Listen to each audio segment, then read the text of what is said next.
আজকে আপনাদের সামনে ছোট্ট একটা বিষয় নিয়ে আমি কথা বলতে চাচ্ছিলাম, সেটা হলো সবর, ধৈর্য ধারণ করা।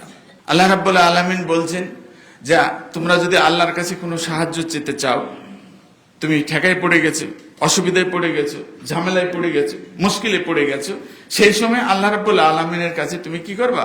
সাহায্য চাইবা। তো সাহায্য চাওয়ার জন্য তোমার কিছু নিয়ম নীতি আছে। সেই নিয়মগুলো মেনে আমরা যদি সাহায্য চাই তাহলে কবুল হওয়ার সম্ভাবনা প্রবল তার ভিতরে থাকে। যেমন আল্লাহ রাব্বুল আলামিনের কাছে দোয়া চাওয়ার জন্য রাসূলুল্লাহ সাল্লাল্লাহু আলাইহি ওয়াসাল্লাম শিখাই দিলেন যে তুমি যখন কিছু চাইবা তার কাছে, তার আগে আল্লাহ রাব্বুল আলামিনের একটু প্রশংসা করে নাও, আর আমি নবীর উপর একটু দরুদ পড়ে নাও, এরপরে তোমার যা চাওয়ার চাও, ইনশাআল্লাহ তোমার চাওয়া পূরণ করে দেওয়া হবে। বলেন সুবহানাল্লাহ। তে নিয়ম আছে।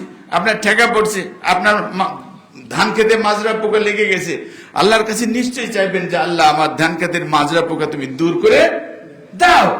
কিন্তু তার আগে রাসূল বললেন যে তুমি তার প্রশংসা করে নাও যে আল্লাহ এ দুনিয়ার যত ভালো তারও তুমি স্রষ্টা, যত খারাপ তারও তুমি স্রষ্টা।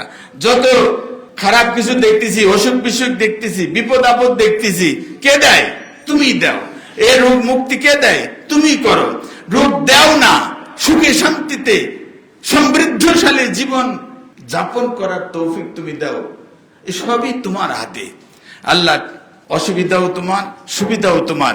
আমি সবসময় তোমার উপর রাজি খুশি আছি, কিন্তু তুমি বলেছো বিপদ আপদ থাকলে, বিপদ আপদ আসলে তোমার কাছে তুমি সাহায্য চাইও, সেই জন্য তোমার কাছে আমি হাত তুলেছি।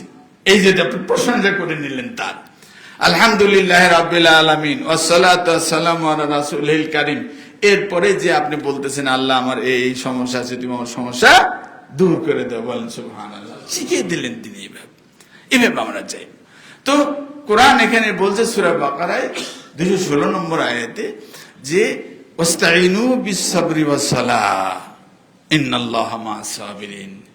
যে তোমার যে কোনো সমস্যা, যে কোনো বিপদ আপদ, যে কোনো মুশকিলাত, তার ভিতরে আল্লাহর কাছে তুমি সাহায্য চাইও, কিন্তু সাহায্য চাইবা কিভাবে? বিস-সাবরি ওয়াস-সালাতে।